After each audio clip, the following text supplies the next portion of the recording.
আক্ষরিক অর্থে গাজায় ৫৭ দিনের অস্ত্রবিরতি পালন করেছে ইসরায়েলি সেনাবাহিনী। শুরু থেকেই এই অস্ত্রবিরতির বিরোধিতা করছিল দেশটির যুদ্ধকালীন মন্ত্রিসভা।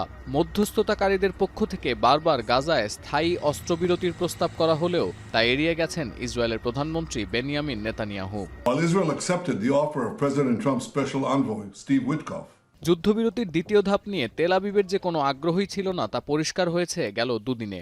অস্ত্রবিরতি অগ্রাহ্য করে ৪৮ ঘণ্টার ব্যবধানে ৫০০-র বেশি ফিলিস্তিনিকে হত্যা করেছে ইসরায়েলি সেনারা। বিশ্লেষকরা বলছেন, ক্ষমতায় টিকে থাকতে মধ্যপ্রাচ্যে সংঘাত চালিয়ে যাওয়া ছাড়া কোনো বিকল্প নেই ইসরায়েলি প্রধানমন্ত্রীর। তবে নেতানিয়াহুর উদ্দেশ্য স্পষ্ট হলেও ফিলিস্তিনিদের ওপর ইসরায়েলি বর্বরতার জেরে আরব নেতাদের প্রতিক্রিয়া শুধু বিবৃতির মধ্যেই সীমাবদ্ধ কেন, সে প্রশ্নের জবাব মিলছে না। গাজায় নেতানিয়াহু বাহিনী অস্ত্রবিরতি অমান্য করে আবারও অভিযান শুরুর পর বৃহস্পতিবার সকালে ইসরায়েলি বিমানবন্দর লক্ষ্য করে ক্ষেপণাস্ত্র হামলা করেছে ইয়েমেনের হুতিরা।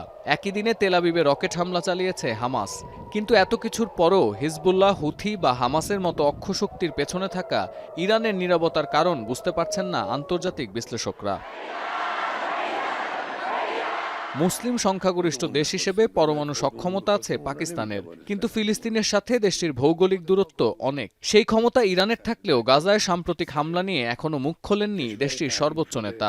মধ্যপ্রাচ্য বিশ্লেষকরা মনে করেন, সক্ষমতার বিচারে তেল আবিবের সাথে টক্কর দিতে পারে একমাত্র তেহরানই। জেরুজালেম পোস্টের দাবি, গাজা ও ইয়েমেনে ইসরায়েল ও যুক্তরাষ্ট্রের সাম্প্রতিক হামলা প্রমাণ করে অক্ষশক্তিকে রক্ষা করতে না পারলে সক্ষমতার বদলে ইরানের দায়বদ্ধতায় পরিণত হবে হুথি কিংবা হামাস।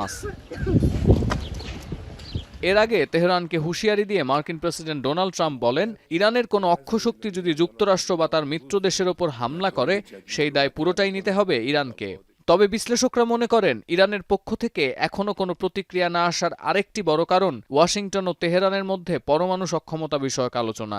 ইরান যেখানে পরমাণু স্থাপনা অন্যত্র সরিয়ে নিয়ে পশ্চিমায় নিষেধাজ্ঞা এড়ানোর সুযোগ খুঁজছে, সেখানে যুক্তরাষ্ট্রের সাথে তাৎক্ষণিক দ্বন্দ্বে জড়ানো বোকামি হবে বলে মনে করেন বিশেষজ্ঞরা।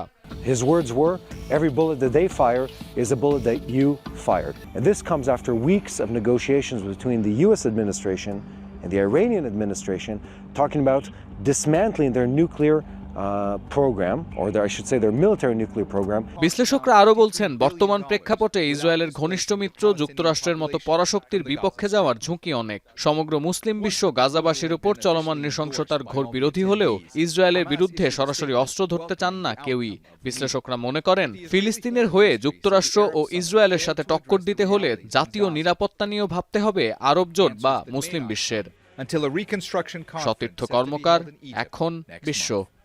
محمد جمجوم، الجزيرة।